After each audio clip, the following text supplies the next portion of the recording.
Ya sudah lah ya Adit. Adit nama aku ya. Mau TikTok pembatasan kayak apa terserah, atau mungkin konten saya tidak menarik.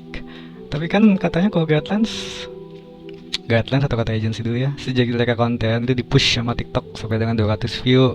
Kalau setelah 200 view itu tidak ada lagi yang nonton, 2 detik skip, 2 detik skip, itu tidak di-push lagi sama TikTok. Kalau saya lihat konten saya masih ada 200, 300, 400, oke lah, mungkin ya jelas konten saya tidak menarik. Tapi masih banyak konten saya yang di bawah 100, dan masih ada TikTok sayangku cinta ya. Kebetulan Kak Cinta tuh yang terakhir ngebales. Katanya akan diselesaikan. Mana?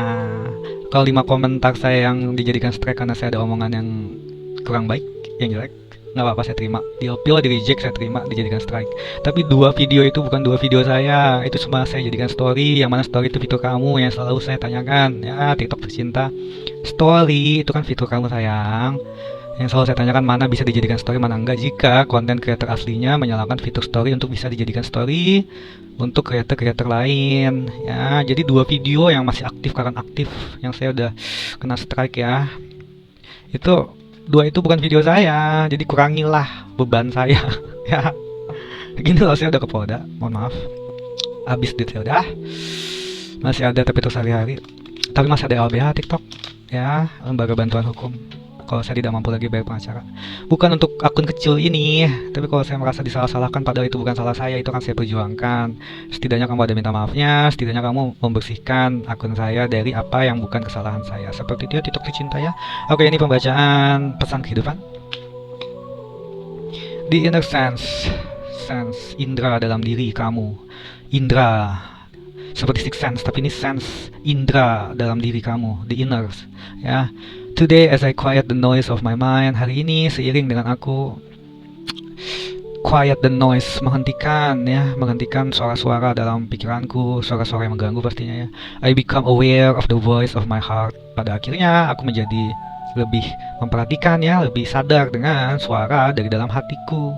I listen closely to my inner voice. Aku dengarkan secara benar-benar kepada suara dalam diriku.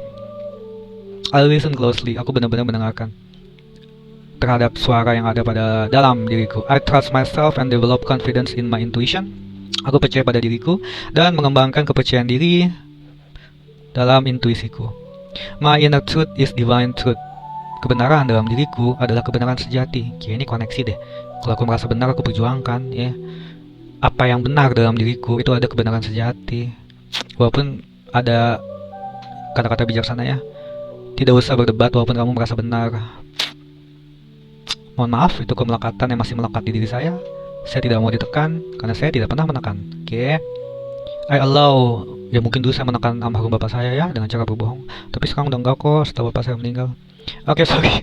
I allow it to influence and guide me every day. Aku membiarkan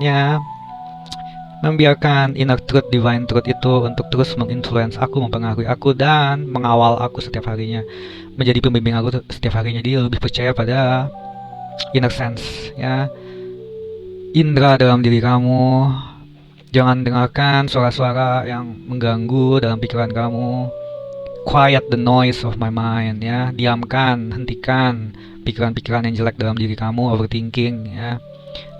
Jadi supaya kamu tuh bisa lebih aware, lebih bisa sadar dengan apa suara yang ada di dalam hati gitu loh. Kayaknya lebih penting tuh suara dalam hati sih kalau di sini ya. Apa yang hati kamu katakan itulah yang lebih kamu percayai. Walaupun intuisi itu berasal dari pikiran juga ya, tapi itu membahas cakra sih jatuhnya ya. Intinya sih percayai suara yang ada dalam hati kamu ya. Dan biarkan itu menjadi pembimbing kamu dalam keseharian kamu. Seperti itu, terima kasih.